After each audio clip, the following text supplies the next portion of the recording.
Hey guys, welcome back to Indie Game Hustle. In this video, we are going to just take a look at Pickleberry.ai.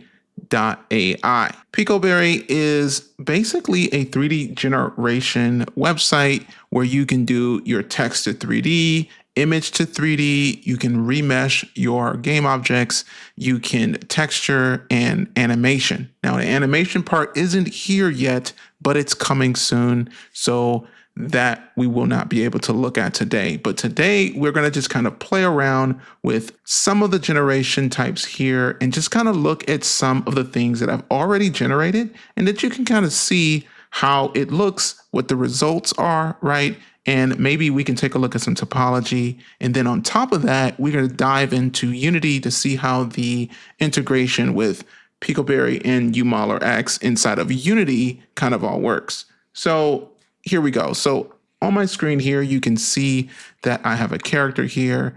Now, basically, let's go ahead and just look through the different sections here. So at the top here, you have your workspace, and these are going to do different modes. So you have your text to image, which is this section. You got the text to 3D, and then you have image to 3D, remesh, AI texturing, and animation. Now, of course, that is all right here as well. So you can just easily click these. This is typically what I do.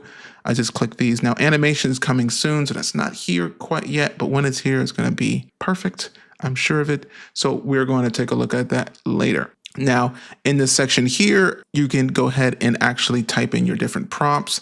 You would select your different models. So you got Nano Banana 2 and Pro. So pretty much these are the best models.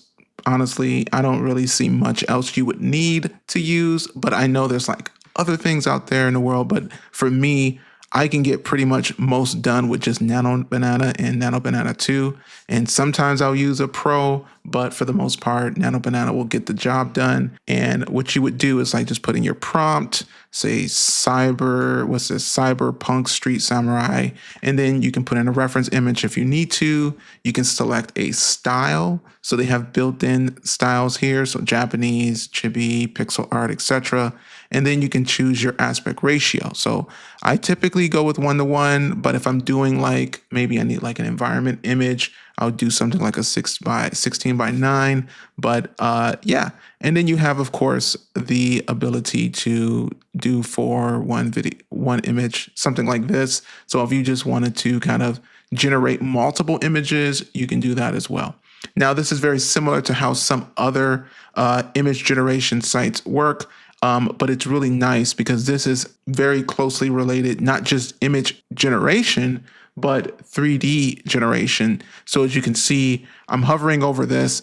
Because it's like Pickleberry, you can go image to 3D. I click this, it's going to take that image directly into the next mode, which is our 3D modeling mode. And here you can go ahead and do image to 3D, or you can do text to 3D. And above that, you can select the different models. So you have different models here. You have PB Slim, which is going to be your fast game ready mesh, which works really good. I'll show you some of those here in a second. And then you have the PB Ultra and then the PB Standard. So these are like the specific Pickleberry models that they have crafted just for you guys and for us to just use. But also you have Tripo here, and then you're going to have Trellis in the future. And then you also have the ability to use Meshy 6. So I find this to actually be pretty nice because I don't want to have to jump around to like different 3D generation software if I can do it all in one place. And what I really like is that the interface here is so clean and so easy to understand where things are. So for me, it just makes it really nice to be able to just say, I really want this model. I want to choose this. I jump in and I do it. So also you have single image, you can do multi-image, or you can do batch rendering as well. So you just drop all of your images in here and just basically hit generate. Now, of course, depending on how many images you select, of course, that's going to be using all your different credits, but just keep in mind when you're generating. Now, under that, you have your license type, so you can select it and set it to Creative Commons or private. I typically leave things to private, generally when I'm doing generations. But of course, if you're okay with switching it, by all means, you can do that. Under that, you have mesh only, and you have with texture. If you do mesh only, it's going to reduce your credits usage to, say in this case, this is going to cost 240, but if you do up there, it's going to be plus 60, which gives you 300 to go ahead and do that. So that's really cool. And then of course you can up the resolution of that texture when it's generating as well. So all in all, that's really dope. And I love it. It works really good. You have remesh here where you can do triangles and you can select your poly count. Quads are coming soon, but I generally don't really render most of my things in quads anyway. But if you need them, it will be here soon enough. And then of course you can do texturing as well. So it's kind of the same thing, right? You can have your image is already ready to go. You can do text to texture, or you can do image to texture, whatever you prefer. And of course, animation's not here quite yet, but that is just a quick run through of that sidebar. But at the top, again, you have collections. So collections is nice because if you click collections, you can actually create folders or collections of your different renders. And you can come in and say, I want to assign that. So let's just go back to my workspace, for instance, and I will take this character here. I can hit this little menu and then I can assign to a collection, and then I can select my collection little folder and hit confirm, or I can create a new collection if I need to. Hit confirm. We'll go ahead and add that to our collections, and look at that. It's ready to go, and then you can save it. So that's a really good way to keep things organized. For me, I plan on doing this kind of collections by name. So like, say I'm working on like different projects or games, I would call my first collection like game name, and then inside there I would have environment, characters, weapons, props, exactly. So that's something that I would do. Everyone's going to do a little differently. Awesome. And of course, in this section here, you have your viewer. And in your viewer, you have the ability to change it and add a grid. You can have it do auto rotate if you want to. You can have your statistics on, and you can also change the wireframe to wireframe. This one's really high poly, so you're not going to see the wireframe. But if you switch it to white, you'll be able to tell that there's a wireframe on it. And then you can also change it, the thickness of that wireframe. So this is a really, really needed feature, and it's a really nice one to have.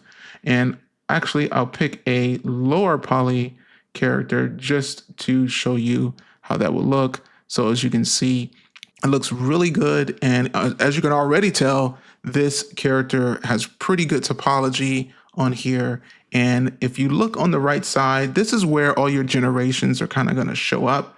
So if you generate, say for instance, if I go to PB Slim and I generate, that's going to show up here. And as you can see, we have our little cartoon goblin character here, and it tells you what model you actually used to generate this character. Now at the very bottom, if you click this little arrow, it gives you the source image. That's the source image there. You have the image to 3D. It tells you the PB Slim model, the poly count, what you chosen. These are basically everything you pretty much chose when you generate it. So that's pretty nice, and that looks awesome. Now below here, you can click this little down arrow, and here's where you can actually download your model. So you can go with a GLB, or you can do FBX. You have OBJ and STL coming soon, but GLB and FBX is usually what I work with most. So if you're using GLB or FBX, it's available for you right now. All right. And so we can go ahead and close that. And then if you click this here, guess what, you guys? UModeler X is free, okay? So before it cost, and now it doesn't. And that's really dope. So UModeler X is completely free. And now you can just download it and use it in Unity fully without any limitations. This is super great. And I've been waiting for something like this to happen, but now you can edit and create and model directly in Unity for free. I think there is no other option better than UModeler X, period. So I would definitely just say go ahead and download that when you guys get a chance. And we'll play with that stuff later. I have plenty of videos on UModeler X already. And if you're familiar with this channel, then you already know that. But the new version of UModeler X, with this new release of PicoBerry, it's actually been improved on with the UI, the responsiveness, and we'll take a look at that stuff later. So let's take a look at some of the quality of these outputs, right? So I'm just gonna kind of go through my little list here. It's kind of off the cuff here, just kind of showing you. You already saw this one. This one's done with PB Ultra. This is gonna give you the highest face count. We're talking 1,900,000 polys. And that's pretty high.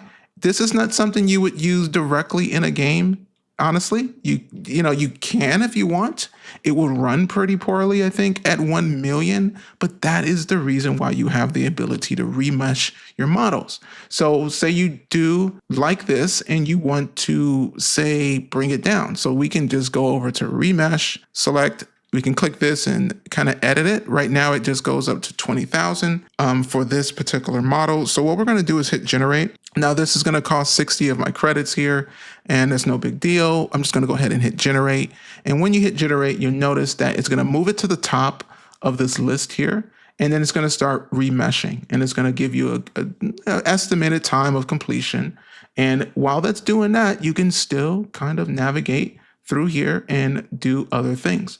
So of course, we always look at characters as what we are, generating, but it doesn't mean you only need to do characters. It does rocks and masses and all types of other things that you can use it for. This can easily be used in a game as a piece inside of a level.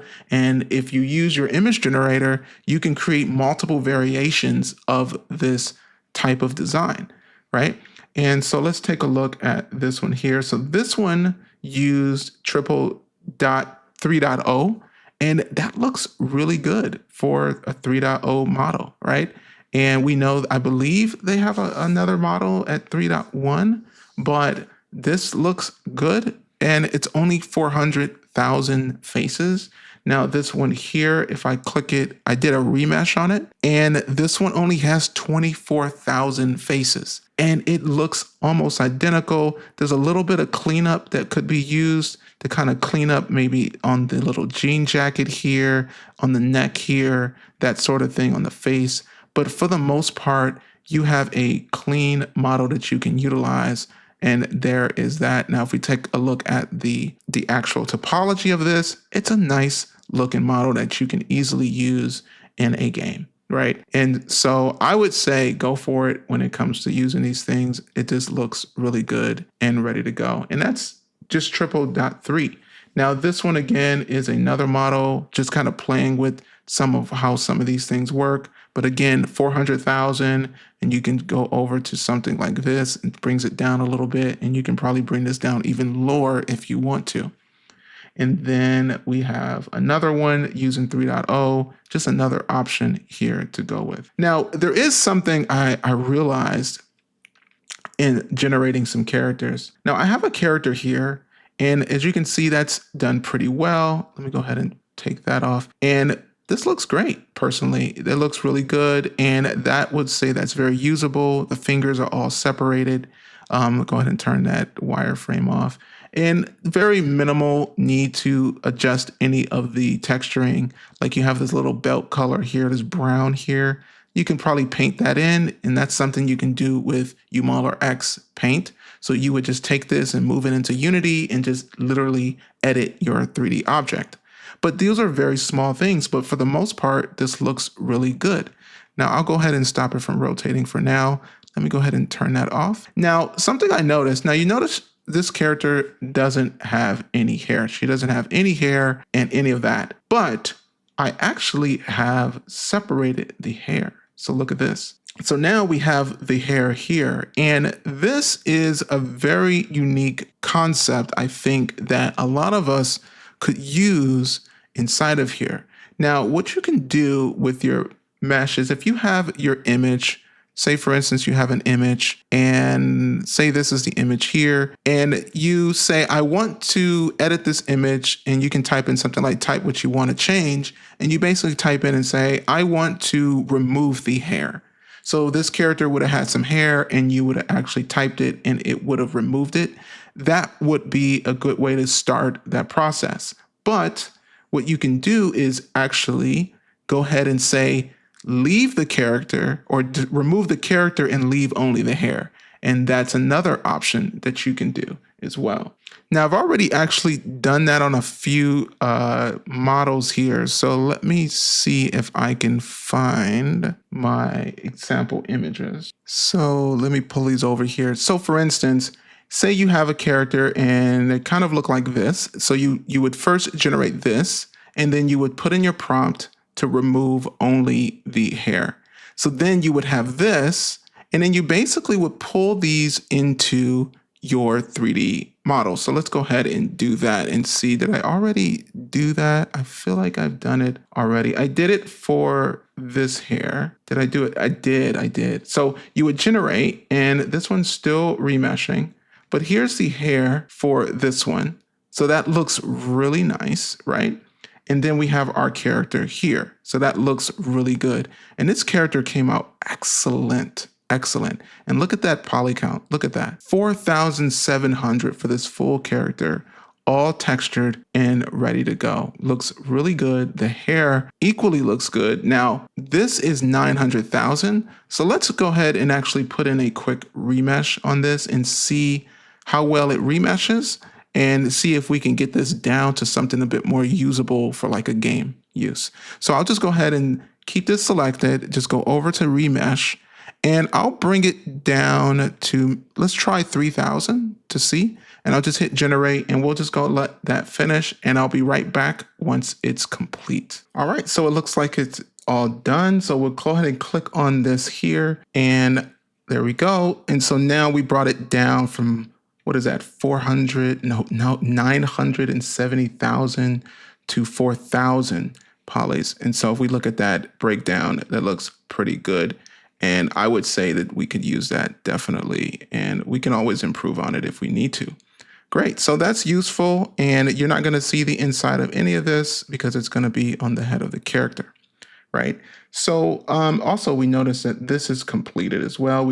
So what we did was we remeshed this character from 1,000,009 to 22,000, and that looks excellent. So yeah, that's absolutely usable and ready to go. I think that looks really good. So we have these characters with the hair, and so what we want to do now is kind of see how we can bring these together. Now in here we can't bring them together, but that's the beauty of using Unity with Pickleberry, right? So what I'm going to do is go ahead and open up Unity and show you how that kind of looks. All right, and so now we have Unity open, and this is basically, we have UModeler X installed into our Unity, and because the Pickleberry is part of the UModeler X, you can just go ahead and click this little icon here, and that will open this Pickleberry window. So just to show you, I'll close it, you click the button, and it's going to show up here. Now, if I was logged out, you can kind of walk through that process of just kind of logging in and whatnot. But as you can already see here, it shows all of the different assets I have available to me that I generated. And so let's go ahead and kind of see how this kind of works. So it's really nice. What I'll do is go ahead and just kind of bring this down. And what I'll do is click on the little anime girl here, and you can go ahead and you can rotate this and kind of see it just like this. And that looks great. It tells you all the topology, the faces, the vertices, that sort of thing. And we can just hit add to scene. And there is our character in the scene, and it looks really good. We can kind of go like this, and that looks great. Then what we can do is add in the hair. Now we don't want to choose this one, because this is the big one. This is 900. It looks really nice for sure, but it's just too big, right? So what we want to do is go ahead and select this one, and this one's going to be much better for what we need. So I'll go ahead and click add to scene, and look at that. It's in our scene with our character. All we have to do is minimize this, right? And bring this up and start fitting it on our character. Look at that. And it works really well. All we have to do is kind of bring it in, bring it down a little bit. We can scale it just like so, scale it a bit more. bring it down just like that and go from there. Now, there are some things I already am going to notice as this part here is kind of showing the side of her head, and that's fine. But what we want to do is put something here, and that is because on this particular image, I remember there was like these ribbons that she had, almost like these little hair ribbons that were there. So we can actually model that in there. But realistically, that looks good on her hair. It looks really good. And at this point now you can manipulate it and you can do more things. For instance, you have let me go ahead and delete this out the background. You have this here breaking through her shoulder. Maybe you don't want that. You can still manipulate this object just like any other object. So for instance, with UModeler, you can, I'll just go ahead and let's see here. We got this. I'm going to go ahead and do the UModelize. And what we're going to do is UModelize this hair. And what that does is basically gives us an ability to edit the hair as needed. Now, UModeler has a lot of different tools that we can learn and use, but for now, I just want to apply a modifier to it. And the modifier I want to use is this FFD. And so I'm going to just use this FFD to just kind of move the hair a little bit where I kind of need it. And I just want to kind of do something like this to where we can kind of bring it out without messing up too much of it. And it gives us the ability to kind of manipulate that hair a little bit, and it looks pretty good so far, and that looks good. There we go. And we can kind of do this and move that back a little bit. So there you go. You got something like that, and that looks pretty good, I would say. And that's just us doing a quick little edit just to kind of show a way to approach it. And we can go ahead and collapse this, and now we kind of move the hair off of the shoulders and we can continue doing things. So at this point, we could theoretically, we can rig it in here. We can use UModeler to rig it. We can add more weapons. We can do all types of things here. Now, going back to Pickleberry, if you notice, this isn't the only character I have here though, right? I have another character that has a similar situation with the hair, and that's this one here. So I'll just go ahead and like bring this one in. I'll go ahead and add to scene, and she's right there, right next to her. And then I'll just kind of go up and hit the brown hair. Is this the ultra one? This one needs, this is the large one. Do I have another one? I don't think so. So what I'm gonna do is right on scene, what we're gonna do is do a remesh on this hair. So I'll go ahead and go to that hair model, right? So this is the one that I want to remesh to bring it lower. So that one looks really good. I would say that that probably needs to be fixed, but for the most part, it looks pretty good, and we can edit that in UModeler. So, but we can do that, and I can go ahead and do a remesh on this. Let's see, I'll do 3000, and we'll just let that remesh and just see how it goes. But other than that, here's some other models. So for instance, we have this guy here, which I find that this looks really, really good. It's really hard to say that this is great. This is really good. This looks really good. And this is a remeshed version of that character. And as you can see, it remeshed. It looks really good. And there's a little bit of textures, coloring here that we can work with. So if I was to go back to Unity, I can go ahead and bring that character into the scene, just like we did the other ones, just like so. Quick and easy. And then all we have to do is rig it, and it's perfect. And then on top of that, we can bring in some other objects that will be really cool. So for instance, we can bring in this guy here, and then we can just kind of increase the size of this if we want to. There you go. So we could use that for something. But yeah, we have this character here, and we can go from there and continue modeling or editing this. And we can do that. And let's see what else we have. We have some other geometry here that I can play with. So this one's really nice. I like the way this looks. Like, look how quickly we can really go in here and get these things kind of made and get our characters here. And I know we're waiting on that to generate. And you notice that it also shows that it's generating in our Unity PicoBerry side as well as the actual browser side. So that's really nice. So as we wait for that, we can continue to do other things. We have this orc creature here, which is only 19,000 polys, which is great. We can add that. And he's going to be like this menacing creature who wants to destroy everything that it sees. So we can, I'll just put this guy in here. Why not? How big is this? That's a really high poly. Really high poly. We don't want to put that in the scene. We can though. Let's see. Will Unity, will that work? Wow, it worked. That works. It does work. You wouldn't want to use this. You wouldn't want to use this mesh. This one's too high. So what we would do is just remesh that one and do something to it. But as you can see, that would be great. So this guy is looking great because look at his polys versus that. But that would look really good. I should go ahead and add some textures to that. Let's see, did our hair get done yet? Yeah, our hair's done. So I'll go ahead and put some hair on our character there. And so there it is, got that there.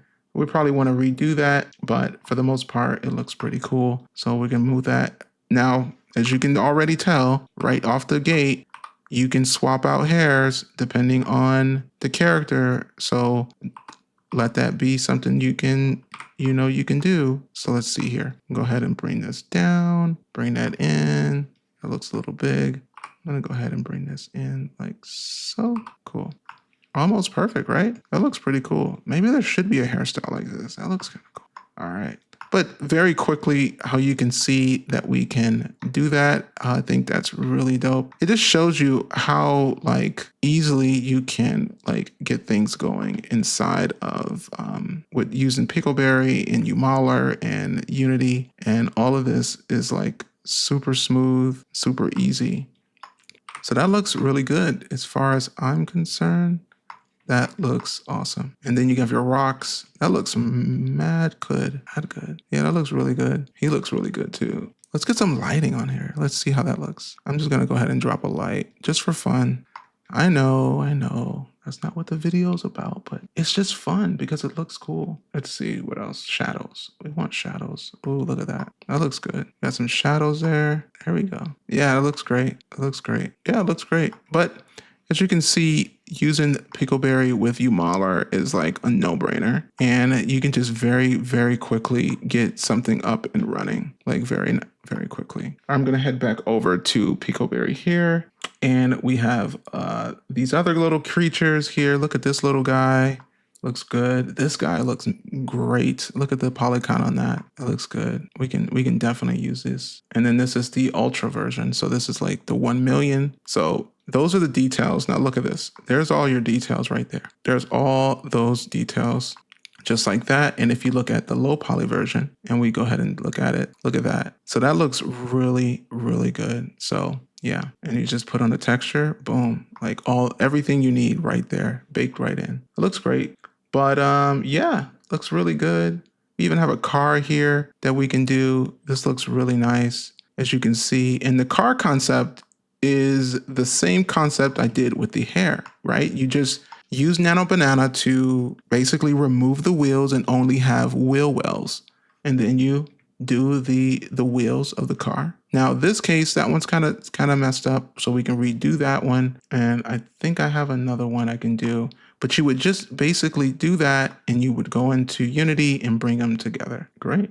And now since this wheel is messed up, let's go ahead and redo that. So what I'll do is let's see here. I'll do a PB Slim. Actually, no, let's do a PB Ultra this time. And we don't need to do high resolution, and we'll just do one image just like that. Let me pick this one. Just one image like that and do Ultra, and then we'll just go ahead and hit generate. Now it looks like the Ultra version of this wheel is done. And so there you go. Looks a little better. Got a little bit of texturing here that we could adjust later, but it looks pretty good. This one is pretty high. So what we would want to do is probably remesh this. So I'll go ahead and remesh this down to, I don't know, maybe something like 3000. All right. And so now we have our wheel here and that looks pretty good. I think it's doable for now. And what I'll just go ahead and do is head over to Unity to kind of push that into the scene. And really I'm doing this just to show how quickly and easily we can just kind of jump into Unity with like no headache whatsoever. We just click add to scene. There's our nice little vehicle there. And we just head all the way up to the most recent render there. There's our wheel, add that to the scene, and there you go. Same concept there, and what we got to do is bring that down and put it into place. Boom, and now you got a nice ride. And you can make it as big as you want, of course, it's your car. I don't have a car this nice, but this is a nice car. Awesome. And to make it look even cooler, you kind of turn it just like that. That looks kind of slick. We'll just bring that over and bring that over there like that. Oh, got to rotate it. Probably wouldn't turn that much, but nonetheless, looks good. All right. So the idea is exactly that. Being able to bring this into the scene very quickly, being able to convert it into a UModeler object and make additional changes. All you got to do is really just select the game object, head over to your tools here. This is going to be your mesh ops tools.